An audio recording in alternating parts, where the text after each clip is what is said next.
الله أكبر الله أكبر بسم الله الرحمن الرحيم الحمد لله رب العالمين الرحمن الرحيم مالك يوم الدين مالك يوم الدين صراط المستقيم صراط الذين أنعمت عليهم غير المغضوب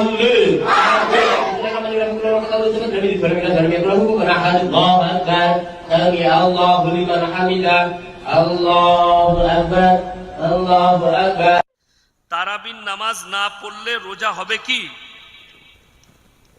এইটা অনেক জনার গুরুত্বপূর্ণ প্রশ্ন। অনেক মেয়েরা ফতোয়া দিয়ে থাকে পাড়ায়, অনেক মহিলারা ফতোয়া দেয় না তারাবির নামাজ না পড়লে বোন রোজা হবে না। তারাবির সঙ্গে রোজার কোনো সম্পর্ক নেই। তারাবি হচ্ছে সুন্নাত, তারাবি কি সুন্নাত, রোজা কি ফরজ। তাহলে তারাবি দুটো আলাদা হলো না? এক আলাদা। তারাবি পড়েননি, আপনি নেকি থেকে বঞ্চিত হয়ে গেলেন, গুনাহ হবে, কিন্তু রোজা হবে না। এই ফতোয়া ভুল। রোজা অবশ্যই রাখবেন। যেমন আপনাকে বলে দিই, আমরা সফরে থাকি, রমজান মাসে আদায় করি, বেশিরভাগ দিন আদায় যায়, পয়লা রমজান থেকে আদায় করব মাদ্রাসা। অনেক সময় আমাদের তারাবি ছেড়ে যায়, মানে রাস্তায় আছি, হাওড়ায় আদায় করতে গেছি, রাত 12টা 1টা বেজে গেল বাড়ি ঢুকতে। মুর্শিদাবাদ গেছি, আদায় করে বাড়ি ফিরতে রাত 2টো বেজে গেল। তখন দেখা গেল সেহরির ওয়াক্ত হয়ে গেছে। তাহাজ্জুদের নামাজ পড়ে সেহরি খেয়ে নিলাম, দিয়ে আমার রোজা হবে না? কে বললো রোজা হবে না? খালি একটা সুন্নত ছাড়া গেল, রোজার সাথে আর কোনো সম্পর্ক নেই। ওই জন্যে তারাবি পড়া সুন্নাত, তারাবি অবশ্যই পড়বেন।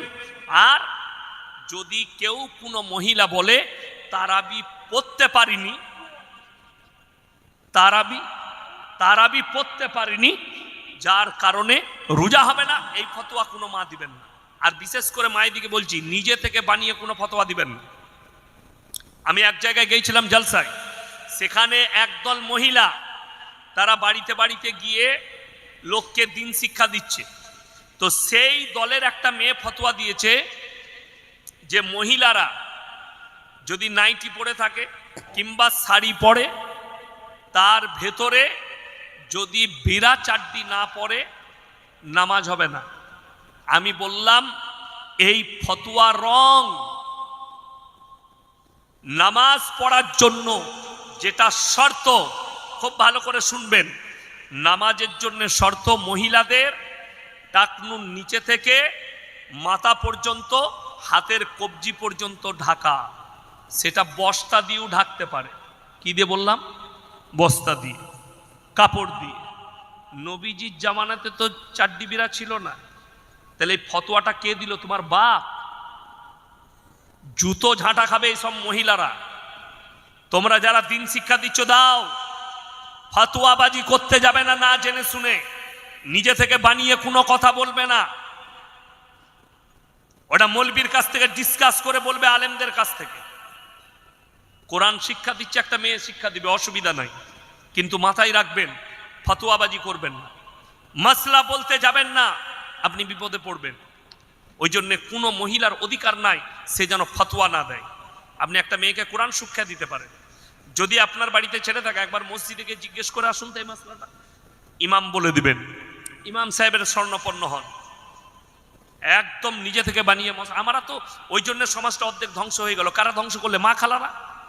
ফতোয়া দিয়ে হাদিসুন নিসাই সমাজ ধ্বংস হয়ে গেল। কিন্তু মুর্শিদাবাদে আমাকে প্রশ্ন দিয়েছে যে আমাবস্যার রাতে বিয়ে করা যাবে কিনা। আমরা মোটেই করি না, কালো ছেলে হবে করলে। কি বলবো? ফতোয়া তো দাদির, আমাদের তো নাই ফতোয়া। আমাদের তো যে রাতে করবে আল্লাহর কাছে সব রাতটাই সমান, আল্লাহর কাছে সব দিনটাই সমান। এই কিছু মেয়েদের ফতোয়া মুহররমের চাঁদে ছেলে মেয়েদের বিয়ে দিতে জানায়, বিয়ে দিতে নাই। এই কথাটাই হচ্ছে গুনার কথা, শরীয়ত বিরোধী কথা। ঈদের দিনেও বিয়ে দিতে পারবেন, কোনো অসুবিধা নাই। রোজার মাসেও বিয়ে দেওয়া যাবে, কিন্তু রোজার মাস একটা ইবাদতের মাস, সেখানে স্ত্রী মিলনের অসুবিধার কারণে এটা উলামারা নিষেধ করেছে, রোজার মাসে তোমরা বিয়ে দিও না। তা না হলে নিকাহ পড়ানো যাবে, কোনো অসুবিধা নাই। কে বললে যাবে না বিয়ে পড়ানো? ইবাদতের একটু কমির জন্য বলা হয় রমজান মাস বাদ দিয়ে নেব, তা না হলে কোনো অসুবিধা নাই। ওই জন্য আল্লাহর কাছে সব দিনটা সমান। এই আমি আমার বর্ধমানে ভাতার থানায় এক জায়গায় গিয়েছিলাম, আমার এক বন্ধু বলল যে একটা মেয়ে দেখে দেন, দিয়ে আমাকে বললো আপনি থেকে দিনটা ঠিক করবেন। আমি সেদিনে রেগে গেছি, চা বিস্কুট চানাচুর দিয়েছে, ডিম সিদ্ধ নাই। আমি তো বুঝলি যে আমি ডিমটা নাই কেন, ওই যে মেয়েরা বলছে ডিম দিলে বিয়ে ভেঙে যাবে। আমরা এক্ষুনি লিয়াই, ওরাই তো সমাজটাকে অর্ধেক শেষ করলে। এরপর বলুন তো, আমি জিজ্ঞেস করতো তোর দাদিকে, ডিমের পাওয়ার বেশি না আল্লাহর পাওয়ার বেশি? ডিমটার সৃষ্টিকর্তা তো আল্লাহ, তাহলে ডিম কি করে বিয়ে ভাঙবে? এ তো কুসংস্কার। ডিম কি করে বিয়ে ভাঙতে পারে? বলবে রবিবার বাঁশ কাটতে নাই, কার ফতোয়া? অন্যানির। এসআইআর এর নামগুলো এমনি এসছে আমাদের, দাদি একটা নাম রেখেছেন, নানি একটা, নামে শেষ নাই।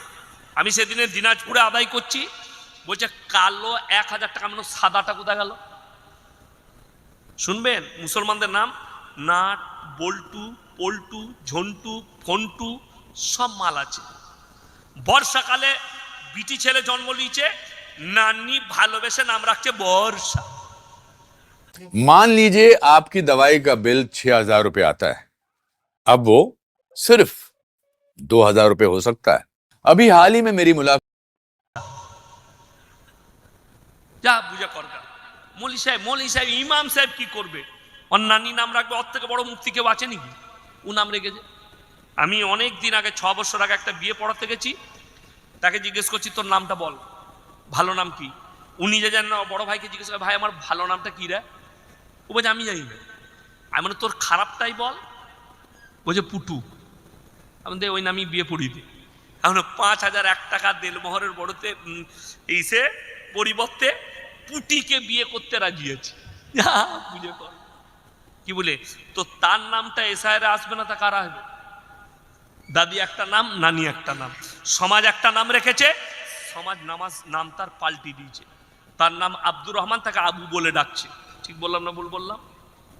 তার নাম রহিম, তাকে রহি বলে ডাকছে। ভালো নামটা বলতে এদের মুখে ব্যথা। দাদি কেন নাম রাখবে? নানি কেন নাম রাখবে? ভালোবেসে দাদি নাম রাখছে ফুলটুসি। যা বুঝে করো, দিয়ে নানি আর একটা নাম রেখে দিয়ে খুঁজে বেড়ার পর কোন নামটা দেবো স্কুলে, দিয়ে খুঁজে পাচ্ছেন। বড় কষ্ট এগুলো। আপনি কোনো অমুসলিম ভাইয়ের নামে এত প্যাঁচ পাবেন না, কিন্তু আপনার যতগুলো নাম আছে রাস্তাঘাটে আপনাকে চিনা মুশকিল আপনাকে। ওই জন্য আমার বন্ধুগণ, শরীয়তটাকে শরীয়তের মতো মানেন। মন চাই জিন্দগির নাম ইসলাম নয়, রব চাই জিন্দগির নাম ইসলাম।